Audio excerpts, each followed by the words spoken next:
Hello दोस्तों, स्वागत है आपका परीक्षा नगर ऑफिशियल यूट्यूब चैनल पर। आज हम बात करने वाले हैं भारत की दूसरी सबसे लंबी नदी गोदावरी नदी के बारे में। ये नदी न सिर्फ धार्मिक बल्कि परीक्षा की दृष्टि से भी बेहद महत्वपूर्ण है। गोदावरी नदी भारत की दूसरी सबसे लंबी नदी है तथा सतत वाहिनी नदी है, जिसे दक्षिण भारत की गंगा तथा वृद्ध गंगा भी कहा जाता है। नासिक में इस नदी के किनारे प्रत्येक 12 वर्ष में महाकुंभ मेले का आयोजन होता है। गोदावरी नदी का उद्गम महाराष्ट्र के नासिक जिले में त्र्यंबकेश्वर से होता है। यह पश्चिमी घाट से निकलकर पूर्व दिशा में बहने वाली नदी है।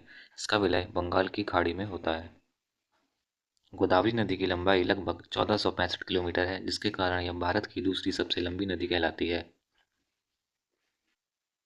गोदावरी नदी मुख्य रूप से 6 राज्यों महाराष्ट्र, तेलंगाना, छत्तीसगढ़, उड़ीसा, आंध्र प्रदेश तथा सीमावर्ती मध्य प्रदेश से होकर गुजरती है।